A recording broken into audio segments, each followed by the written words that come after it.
Hello and welcome to Black Crow Gaming's Murder Scene, our weekly review of the 40k tournament meta. And this week we're going to take a deep dive into the game-defining data slate that was just released.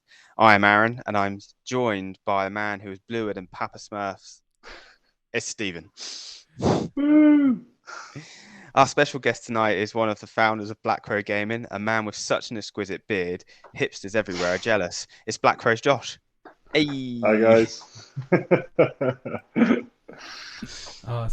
Opening question tonight, Josh, is can you tell us about Black Crow Gaming? Um, Of course I can. Of course I can. God, how far back do you want to go? I mean, it's not the oldest team. We're probably about 4 years old now. We've it started out. I met a bunch of guys at an event, and it was a local one to the area where I am in the southwest. And there was about 10 of us at an RRT at a local gaming store. I was already kind of part of a team that my father-in-law got me involved with, Steve. And Good name. they're mostly spread out across the country. They're mostly up north. So it was really kind of difficult to meet up with them and play with them and chat. And I met Simon and about 8 or 9 other guys, and they were calling themselves Team Toy Soldiers at the time. They weren't a gaming group; they're just kind of a collective that just sort of went under that banner for events. And most of them were old school friends. And then, yeah, we met in the Weatherspoons before the event started and just really hit it off. And before we knew it, I was sort of involved in the group chat with those guys.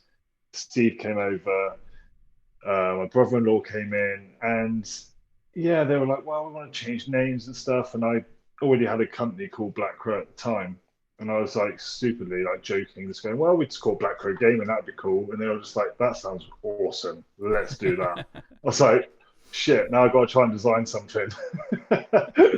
So I knocked up some designs, and everyone fell in love with the logo, and it just kind of snowballed from there, really. I mean, obviously COVID hit, but the whole way through COVID, we're video chatting each other every week. Like that, I think the big thing about Warhammer, especially being part of a team, is that sort of community and camaraderie amongst the guys.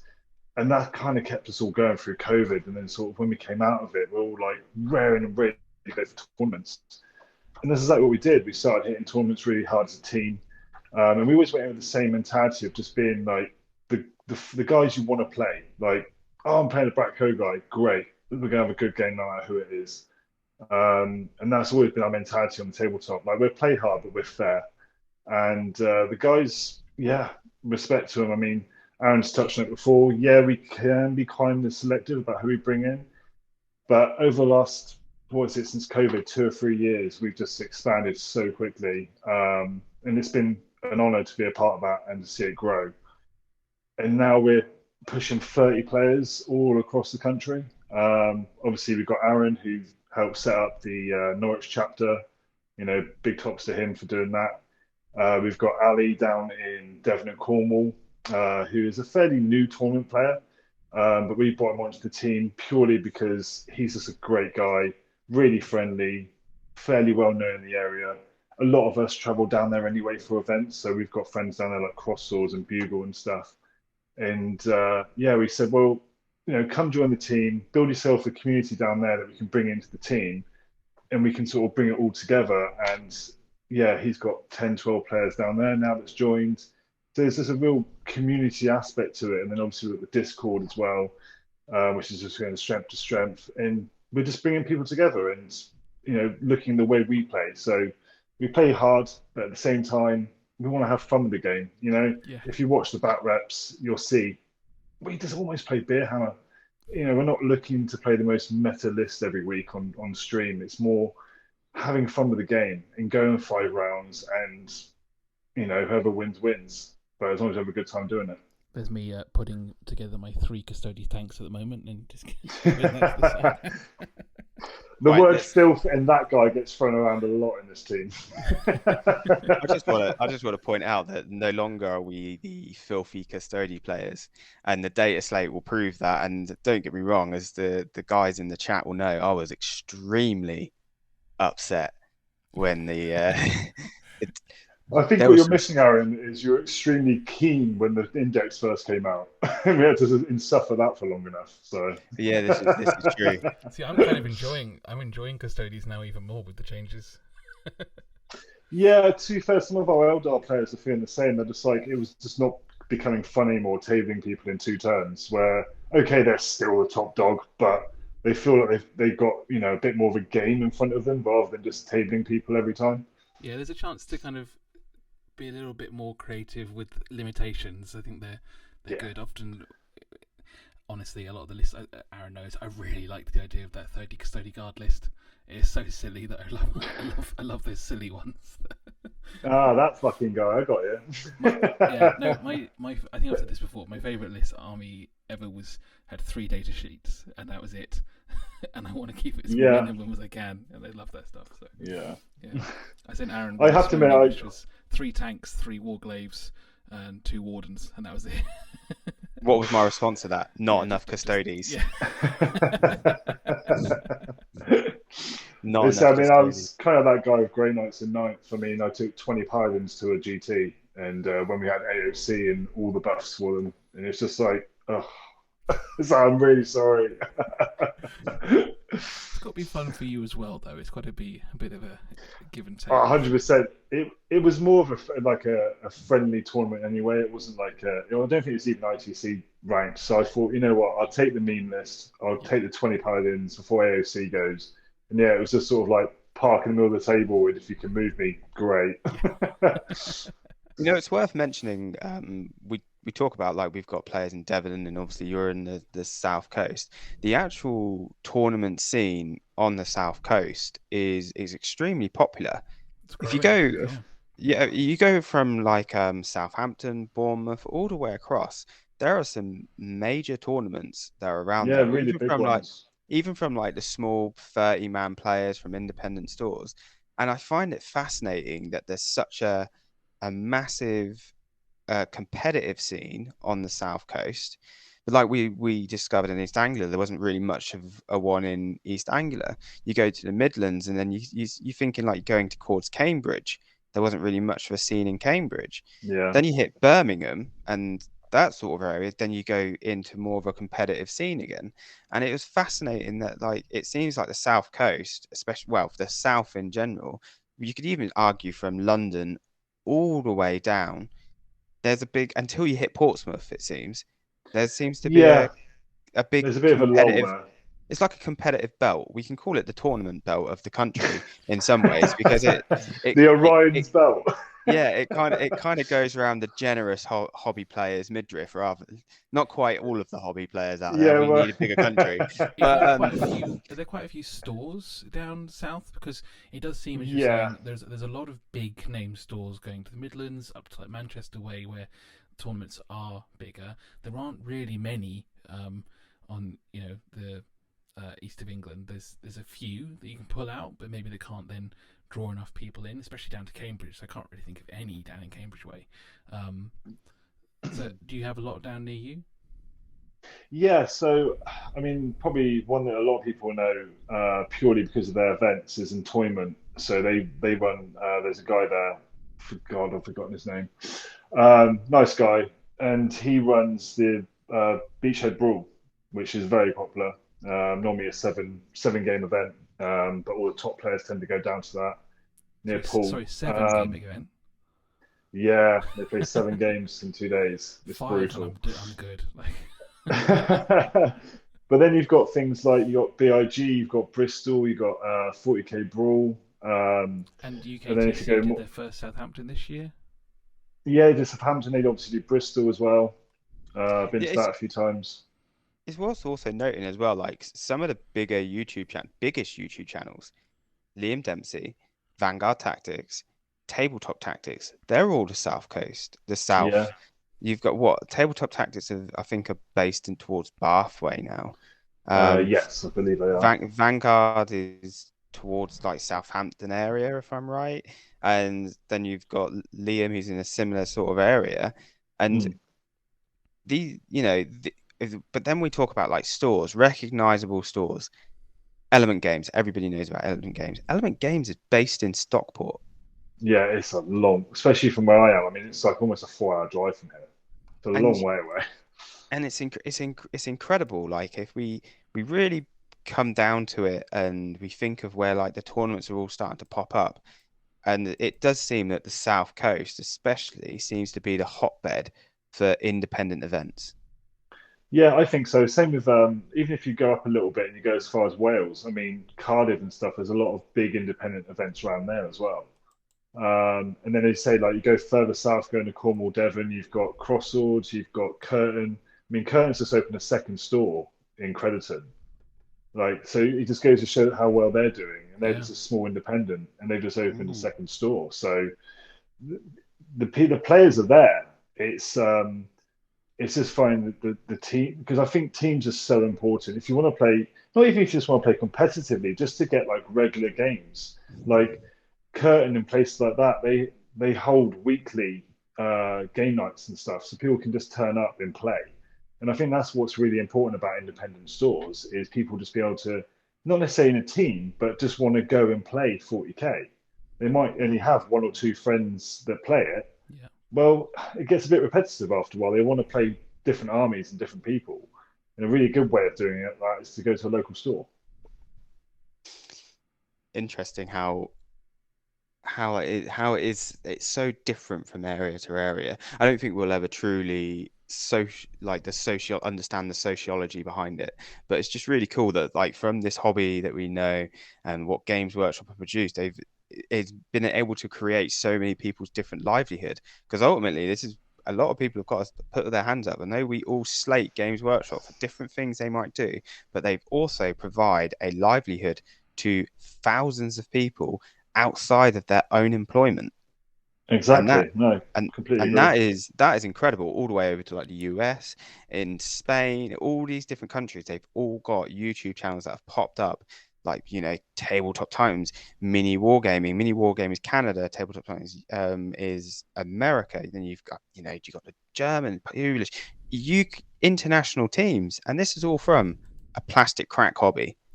Yeah. Let's not forget though as well that GW is profiting off that too. They're getting essentially free influencers that would normally cost a ton of Yeah, I money. mean, I mean, let's not go there, uh, Stephen. an advertising budget couldn't pay for the amount No. of coverage they get. Hey, us as the sweaty nerds we are Oh, funding don't say it. It's this. the lighting, I swear. Well, Yeah, this is yeah. Well, exactly it. It's I just thought you were a bit that's glassy, Stephen. Yeah. yeah. I mean, that's basically how Black Rose started. It was just a bunch of nerds sat in a pub at 8 o'clock in the morning before they go gaming for the day. You know, so Yeah. and now like, it's. I mean, we've got you guys up north, but even down here, Up we don't north. even go. North. Yeah, you are north, you fuckers. You drive I here used to one live in time, Reading, and Josh. it was anything north of Reading was north. That's just how it was. Yeah, yeah. It's okay because I get the Devon and Cornwall lot just saying, "Oh, you're so far north." It's like, really? But So yeah, let so it's gone. I was just gonna say, finish what you're gonna say, and then we're gonna go on to the next point. I was honestly just going to say, I mean, the team that around the Southwest, we spend so much time. There's so many of us and so many diverse armies. I think we pretty much cover every basis. And Mm, so we never really need to look outside the team for games, which I think is a really beautiful thing that we've built as a community. And I think That a is lot of great. Yeah. teams around the country do the same thing.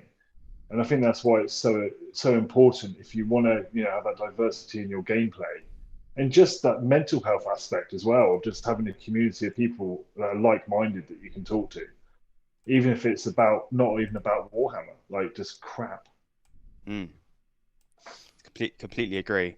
So one thing that gets the community chatting more than just about anything else is when new rules come out, when new points come out, Yeah. and when certain data slate drops. Now, balance in the game of 40K is something that is never actually going to probably be achieved. We'll get to a sweet spot maybe one day, but let's be realistic. A balance is just probably unachievable because there's always going to be somebody who's going to say that doesn't feel balanced. Now, leading into this, we have had the balanced data slate drop, and whew, did it bring some changes. Yes. It's not like We've already had it's a few thoughts from Josh already as well on this one. yeah, like so early in the week, Josh gave his opinion, but you haven't had the loudmouth podcast of the potty mouth at Stephen, the rudest motherfucker on Wow. YouTube. You mean it's still a sexy voice though, isn't it? I Oh, it can't get is. over it. Poor old Eddie. He's probably got the muscle size of an absolute rhino now on that right arm. Oh So dear me. let's get into it. So balanced data slate, core rules. So the first thing that comes Yeah. up on the balanced data slate, which is a massive, absolutely massive change, devastating wounds. And we should still get rid of it. It should still just go. I know. You want to get rid of devastating Get rid of wounds? it. It's such a stupid change. It doesn't. It. The It only just thing. reminds me of Yeah. all the uproar we had about when the Voltan Codex came out in ninth, and it got nerfed before it even came out because the whole community just went, "Oh my god, it's ridiculous! Yeah. Why are they just doing mortal wounds as soon as they shoot you?" It's basically the same bloody thing. Yeah. You've So got the It's a same silly issue. one where I know the change is now that it can be, 3 shots from Wraith Knights are going to kill 3 Custodes. It's not going to spill over, which is a good change. But at the same time, it just hasn't. It would have been better to go. It doesn't make a massive difference. I I think don't there's think still too many that's. weapons in the game. Like Aaron was showing a Raven Wing idea the other day. You throw a chaplain in with them on bike, and you've suddenly got 6 guys shooting plasmas, all with devastating wounds. It can just be expanded to the point where it's still silly. I don't necessarily think the rules, the actual rule is, or the mechanic of the rule is the issue. I think the issue is they've made it more complicated, which means there's more fumbling at the tabletop. Because someone will be going, "Oh, you've done this. Oh, okay, I'll just use my feel no pain. Oh, wait, is it for mortal wounds, or is it just a standard feel no pain, or is it for psychic attacks?" Like they've just added another element of just fumbling around at the table, Simple, questioning not either simplified. yourself or your opponent. Yeah, and they just overcomplicated it again, and it does my fucking head in. Yeah. So essentially, for our listeners that might not be 100% with the data slate, and there may be some people out there that are, essentially what has happened is devastating wound profile. The wounds used to be able to carry over. So if you got a 6, it'd cause a critical wound, and that would then cause a devastating wound if your profile had that as a rule. That would then that could cause absolute carnage in Well, it became in mortal wounds. Yeah. yeah, it became more wounds. So one of the things that Rave Knights were able to do was they could do multiple mortal wounds and potentially just from one round of firing wipe out entire units. Now, one of the key changes is they made it so that it doesn't spill over, so it can so the mortal wounds that come from each shot can at its best kill one model. They also made it so that there's no save of any kind can be made against this. Now, for those who did play Custodes or have similar rules, Custodes' main rule was on they had a 4+++, whatever you want to put it, for feel no pain against mortal wounds. Now, this was a huge nerf, this change, because Custodes no longer get that save. Yeah. So it's made them a lot less durable. But it has Uh, made Wardens even better because if you it- give them with a leader, they still get the feel no pain, but it's only one yes. time. So it's as a whole rule, it's worse. I can't imagine it was planned. It just feels like they left something out and forgot So, about it. I mean, it would it be incorrect to say that Games Workshop hasn't made mistakes in the past? I think exactly what's happened is they've looked at Eldar and gone, Wraith Knights are an issue. We've got a nerf devastating wounds, we've got a nerf towering. And then what they've done is absolutely destroyed other armies, and they're still fine. Like they've completely screwed knights, they've completely screwed custodians, whilst going, well, look, but we fixed Eldar. Yeah, Yeah, but you've burnt everyone else to a crisp. So, and for and those more so. who don't know about the towering side of things, which we'll get into, we'll actually go to that next because I don't think the CP modifying is that major in the grand scheme of things. I think Fire, that's actually a really good change. I think that's a Yeah, solid change. yeah, like that's not something that I think is a problem. So towering, this has been contentious with tournaments because it was difficult for us to manage being able to say having a model that can literally see the entire board and not being able to have anything hide, it was again that point click delete, overwhelming firepower from and not being able to give your opponent the chance to be able to hide it made first turn extremely powerful if you were as a knight player. And it brought that sort of level of imbalance that you don't want first turn to basically dictate how a game is going to go. And the changes to towering, although I think were necessary, I don't think they needed to then drop the points of the big knights in relation to this change in towering because they increased the points the first time round because they knew that towering was a problem. It didn't fix towering, did it? It just didn't do Look, anything. I think the community fixed towering. Yes, I think Yeah. agree with that's where that. the issues come in because GW have gone, oh, let's slap a band-aid on that and fix that problem. It's like, well, no, the community's already fixed it. And just the ground floor is line of sight blocking. The rules And the fixed next and then the next thing you know, because when as soon as that happened, you weren't seeing that many no. knights And in then the top five. that one simple change to Lado the Tyrants, which was the bondsman, the army bondsman ability, not bondsman ability, oath ability, Yeah, to give them real ones to hit and ones to wound. Well, GW just went, no, you can only roll one to wound and to hit. and that Well, that instantly hurt. change along, yeah, that instantly hurt, and that one change along with the community event organizers changing the ground floor rule put Knights at like a 53% win rate, which put them Yeah. straight in the sweet spot. Plus, they've now got the downside where the ability from the larger knight is only going to hit the armiger rather than the big knight as well. Yeah, That just hurts again.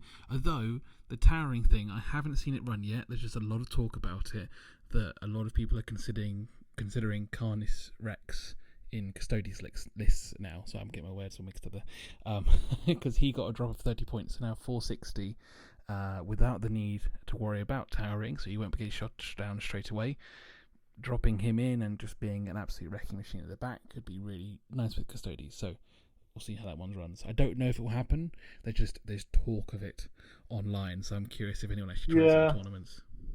I mean, he I can don't. also do yeah, but it comes back to the issue because he can do a CP strat for free. Yeah, But again, but then he can't use any battle tactic ones now because he's in an army that isn't his. no, I know, but then so he can't use the knight stratagem. So actually, but he it's gets completely the useless.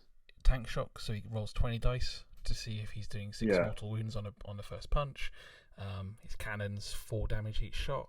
I'm not saying it's definitely the right way to go. I mean, I said earlier I was sending Aaron one with 3 warglaives because I prefer baby knights. But because he has also had a point drop, it's just curious what will go on there. yeah. Plus, as I said, I don't know. with towering, he won't get killed straight away now. So I don't Mm. think you're going to see. I don't think you'll see it play at a tournament. I don't think you're going to see. not top I mean, level, no, but we won't. I keep saying we're going back to Adeptus Custodes. We won't continue with Adeptus Custodes, but I don't so much think to say. you. I don't think you're going to see much Adeptus Custodes at tournaments. I think you're going to see people move away from Adeptus Custodes, and that's Good. because the changes they have. Shut up. It's because of the changes they've had.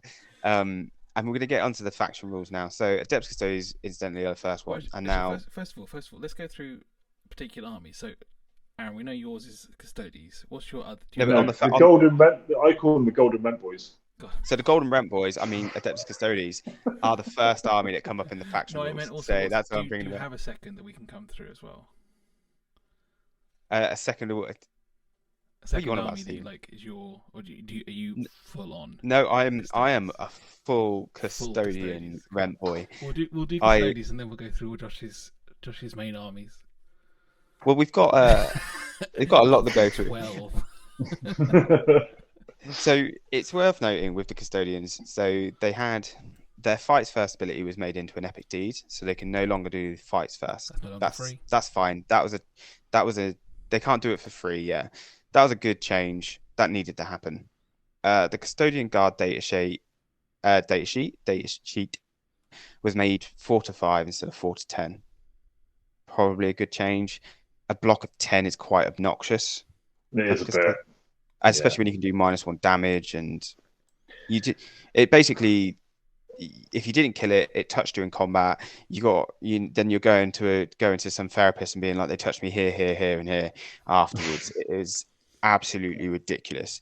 I Um, mean, I did touch, sorry, Byron, to interrupt you. I mean, I did touch on this in the reaction video, but I do agree with, for one, like Custodes and like Desolation Marines, for example, making the squad sizes smaller. So when you are using CP stratagems, it's not making them that devastating. Yeah. mm, It is like just bringing it back into, a playable ability again, rather than just going, yeah, 10 guys you just can't hurt at -1. Plus, with so many of It's their really just good brutal. stratagems now not being able to be used for free, so they can't do the bringing a custody back for free.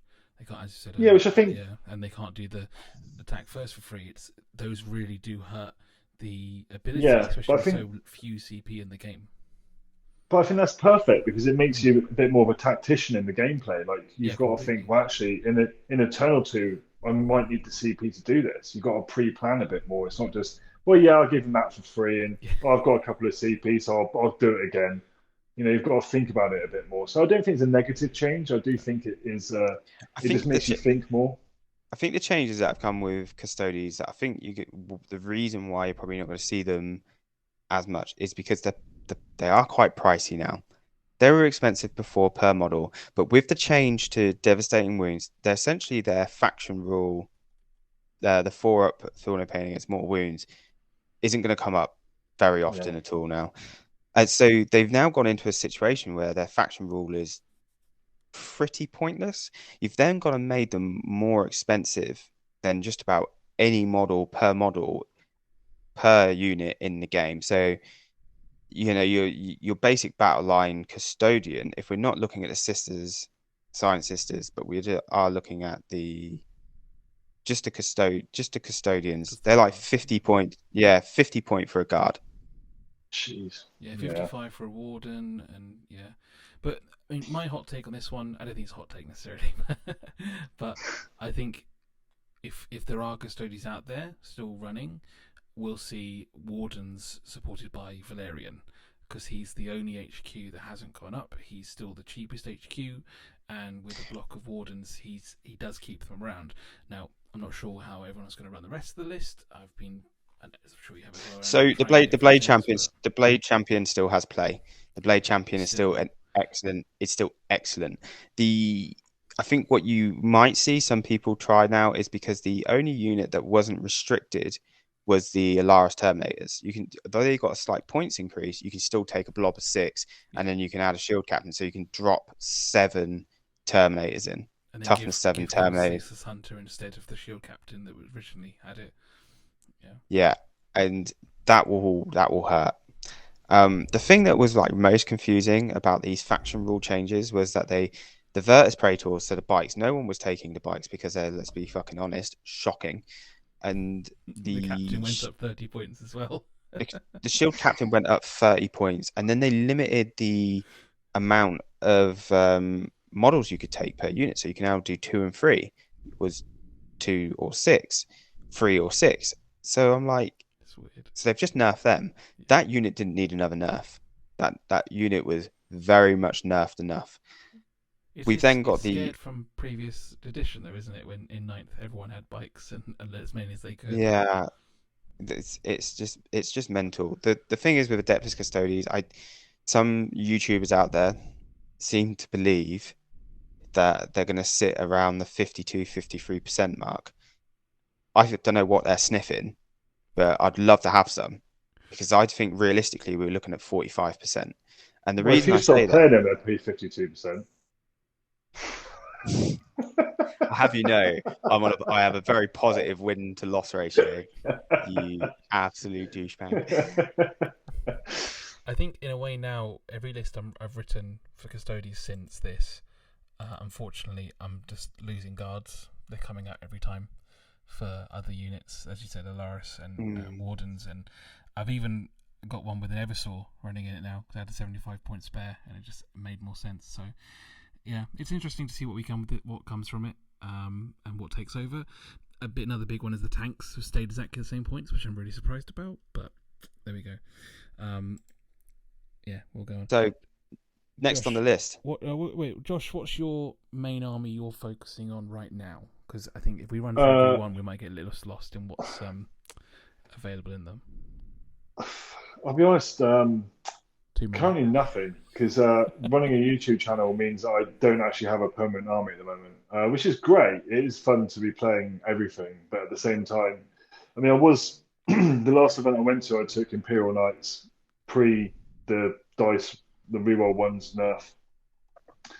And we've touched on this already, but yeah, I mean, I came second at that GT, only lost one game, and that was to a OP Eldari list. Um, yeah, Knights were great at the time, and then the dice changed, and now they're basically staying on the shelf. I'm just not picking them up for a while, especially competitively. I mean, they'll come out on the channel and stuff, but they're not going to see the tabletop event for a while. But this has happened year after year, and edition after edition. Knights turn up, be the big bad, get nerfed into the ground, don't see them for 6 months to a year, might get a little boost again, sit in the mid tables, and then just fade away again. Tournament wise, that's how it's always been for Knights, I think. So you're not even tempted by 12 baby knights? Yeah, I've pretty much run in that anyway. I never really Yeah, so you had one leaned into Crusader, towering. right?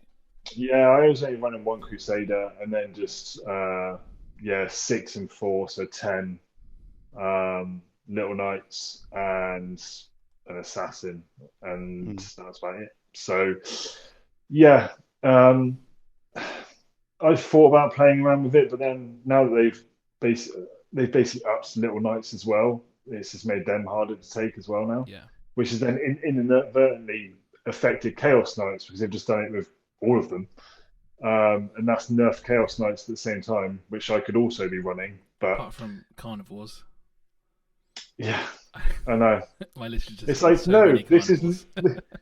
I think GW just hit F12 going, this is not a shooting meta. We need some more combat in this. So I want to keep us on track. Let's go. I want to talk about an army that there's two armies I really want to talk about. Both of them have been hugging the bottom end of the tournament meta. One of which one of our group has been playing irregardless of the fact that they've been absolute garbage. Oh, yeah, And I very true. think they're going to see quite a positive plus because their new rule is actually very good. Now I'm talking about Death Guard, and I'm going to read out what the new rule is. Really good against So, custodies as well. spread the sickness detachment rule. Add the following to the start of this rule. During the declared battle formation step, select one of the sicknesses below. Until the end of the battle, all units from your army within the Nurgle's gift ability gain the selected sickness.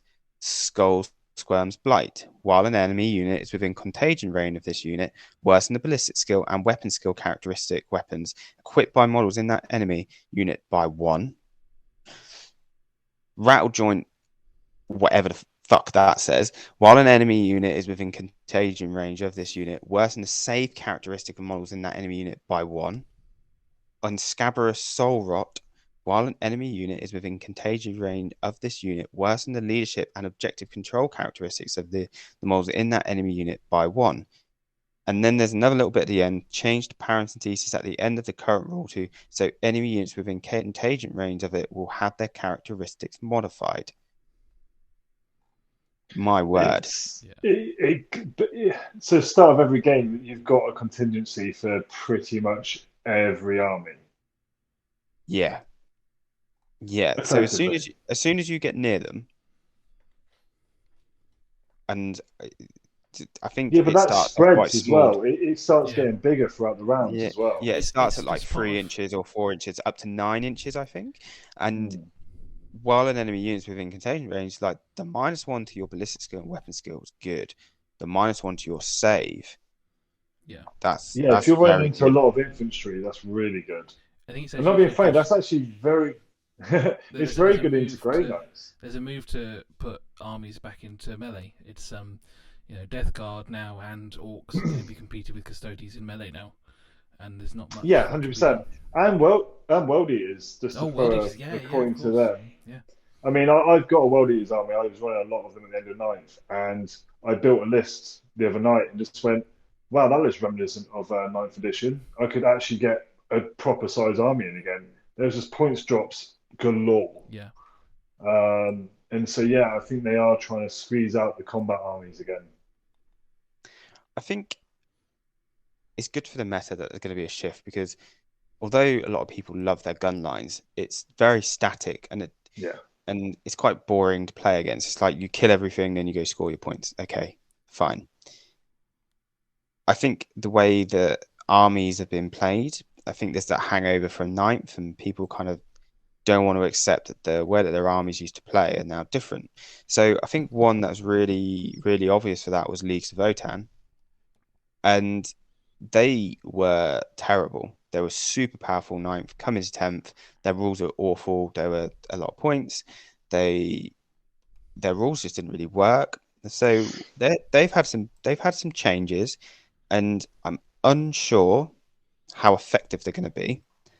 However, they've had some points drops again, so they're almost But their they're almost army free rule at is wank. they're almost free at this point. But they have increased the number of units depending on the battle size that start with 2 judgment tokens. So in a strike force, you now have 4 units that start with 2 judgment tokens, which is +1 to hit, +1 to wound. Now So they hit they like a marine for 4 units. for 4 units, yeah, yeah, pretty much. I think they're an army that basically need a codex. They need something. I mean, if we're going off the old squats from early editions, then there's loads of models to come out for that army. And I'm expecting a lot of releases around their codex of new units, Mm. but they're in a weird sort of 0.50 land mode at the moment, being such a new army. Yeah. They're in a really awkward place, and I don't get me wrong, the data slate fixed a lot of things, and I think for the best part, as much as I was gutted because Custodes took a pretty hefty nerf, um, I think the data slate is for the better for the community. Eldari are still They're still gonna top dog. they're still gonna rule at the top. They have too many data slates for them to really be impactful on them without overly nerfing, so that they just don't see any play. The thing, Um, like you nailed it on the head though. Like they're just going to go from their A team to their B team, which is just and as good their as B their A team's team. just as good. Yeah, Yeah. exactly. So it's not a big issue for them. I mean, I'm very excited because Grey Knights are now got the one thing I was wishing for, and that was a points drop. That's all they needed, just to Yeah, get so another one or we two units in. we've said all along in the podcast that we both think that Grey Knights, as soon as they had a points drop, they'd probably be one of the new big bads. They'd probably be one of the top armies, if Yeah. not the top army. Everybody at the very beginning with Grey Knights said they've got the best rules. They had Yeah. I mean, I love my Grey Knights. I've been running for years, and and I completely agree. they essentially were so good. It's like the one guy that realized that these rules are too good, they gave him really hefty points. I wish that guy would have written something to do with the Eldari because maybe we wouldn't have been in the shitstorm that we'd been in for like the last few weeks. See, I And think I made a mistake as well in this because I know that was your suggestion there. One of mine was that Necrons would take over, but with these changes, it is changing from a shooting meta, and I don't think Necrons can necessarily cope with that. I think Necrons have still got a place. I just don't think They're they're going just to be going the to. top dogs that I thought they potentially would be. Yeah, I still think 20-man warrior blobs that can't get mortal wounded off the table of devastating wounds are actually going to be pretty nasty to deal with. So that's actually a bit of a buff to their units because, okay, you've lost the reanimation a little bit, but they're not getting just 10 guys dying from mortal wounds from a devastating shot. mm, So I think they've still got play. I think you're going to see a lot of infantry heavy lists, 20-man blobs. I think Lynch Guard will still be in there. Even though they've got the points increase, you'll still see at least a 10-man squad of them.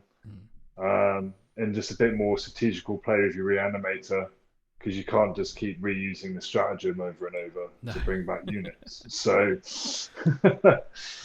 so another point we need to bring up, which I think is going to be quite impactful, the Adeptus Mechanicus. They've had a fairly impactful change. Now, if you read it, initially you're probably like, oh, 2 sentences. Change the sage characteristic to a 4 plus and its invulnerable save to a 5 plus. That's for the Skitarii Rangers and the Vanguard. Now, It's good. now Good. there's one more thing to put into this. They've also had points changes. And Adeptus Mechanicus were doing quite well with like big breacher lists.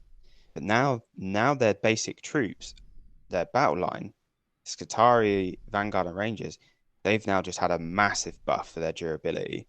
And a six up invulnerable saves, no one really cared, but 5 up invulnerable saves, they can spike. And they can So, spike hard. have you seen how many points is a unit? Do you know? I'm gonna get it up right this second. Just give me one tick. I'm just curious because I'm thinking about points wise. I'm like, well, actually, you're going to start seeing maybe 2 or 3 20-man blobs and then just breaches. So Skitarii Rangers, they're limited to 10 models. Oh, But okay. Rangers and Vanguard, Rangers are now 90 points. Vanguard are 80 points. I'll take 30 of each and then fill the rest out of breaches. Yeah. That's my hot take. Breaches getting up to 18 is 290 each. Yeah. Yeah, you don't Again, care when. The thing is, though, it's a side shuffle because the infantry is now so it's got cheaper. The point increase on breaches makes no difference. It I'm kind of pretty cancels it sure out. almost everything went down. Like the Castellan robots are very expensive. There are 100 points each for their robots. I don't know what their rules are, but that seems like a lot. That does You seem know, very expensive. I don't think the robots are that great. Isn't it the chickens that are better? the The chickens are lads, better, the yeah. Las chicken. Yeah. Yeah. I tell you what, guys. We've got this fancy app. Let's have a quick look at Castellans Fuck's sake. So because professional. you know what, How we've been dare you led not into know it. every army? We've been led into this. Adeptus Mechanicus. Well, I'm sure there's people out there being like, "No, they This do this, they do this is that." this is a rabbit hole now. We're just opening up comments. So to be fair, they're as good as fucking dreadnoughts. They're movement 6, toughness 9, 2 up save, wound 7, leadership 7, OC 2. the movement They hurts them. they're good. Their weapons are relatively meh. Their fists are quite good, but their strength Getting there. 12 -2, 3 damage, 4 attacks, hitting on a 4 plus. They're pretty bad actually. Can they still be taken in squads? I just Or seen they a just one Skitarii model now? Marshal is 35 points. I know. It's That's crazy, isn't it? ridiculous.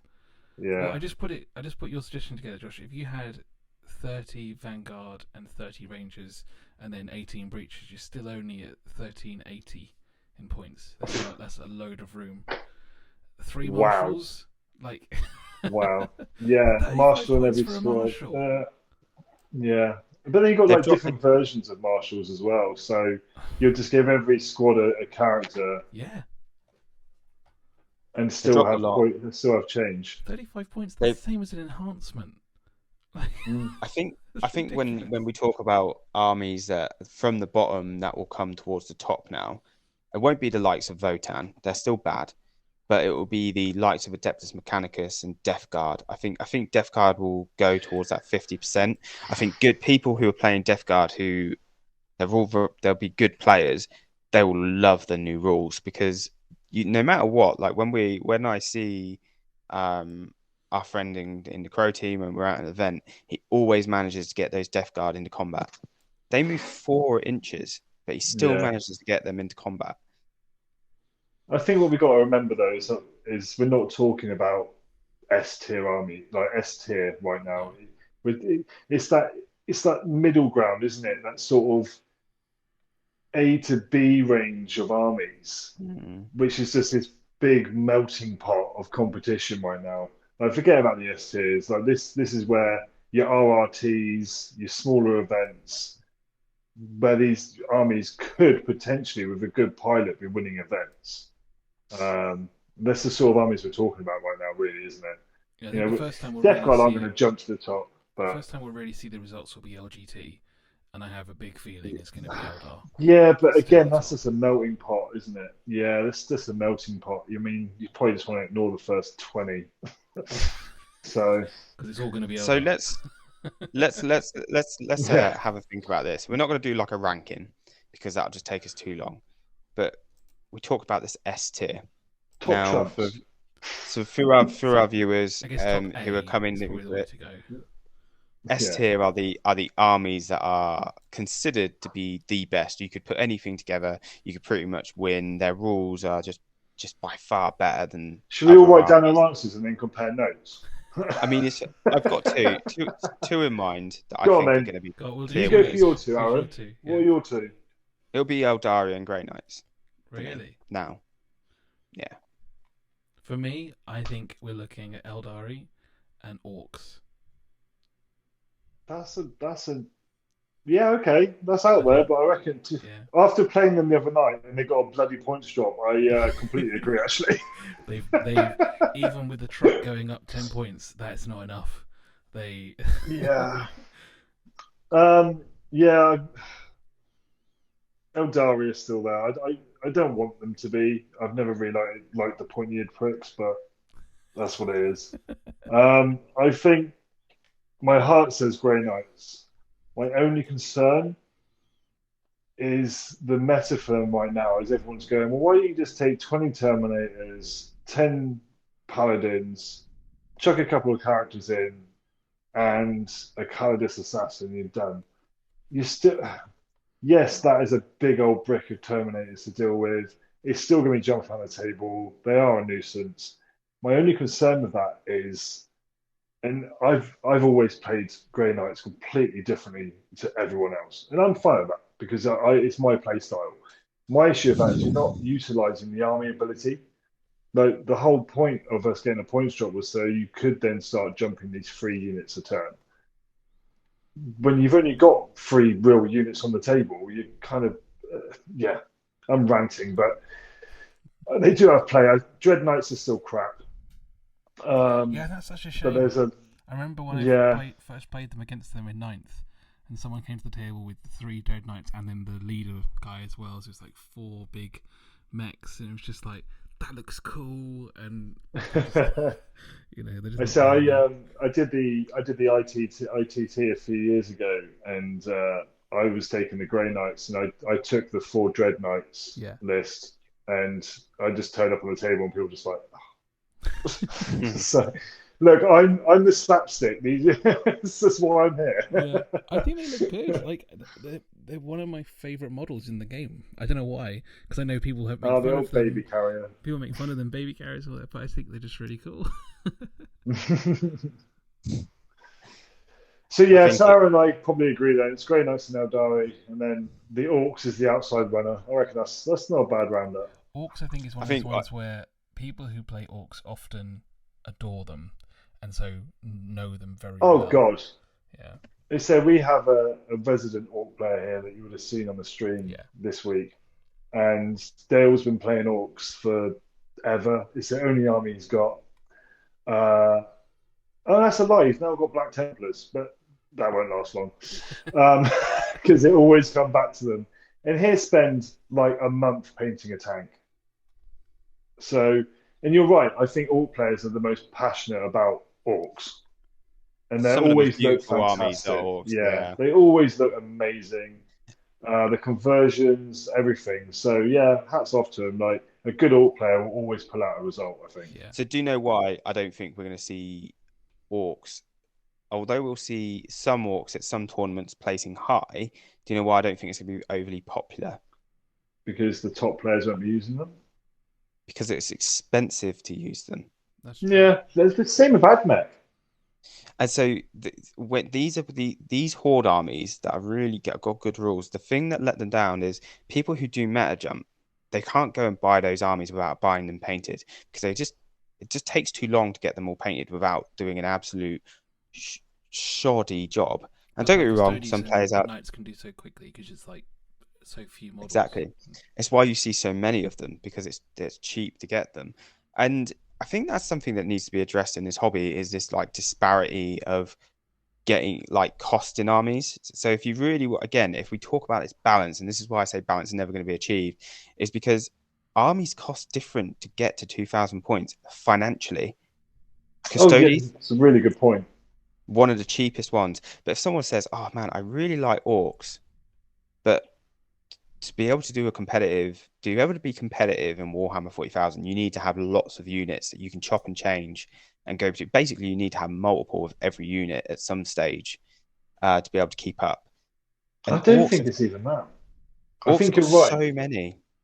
Yeah, you're right. And I think, but then the other issue becomes it's not just the financial um, commitment, it's the time commitment as well. Yeah, To build it, to paint it, to get it tabletop ready, to then practice with it, to then change the list, to practice again, Yeah.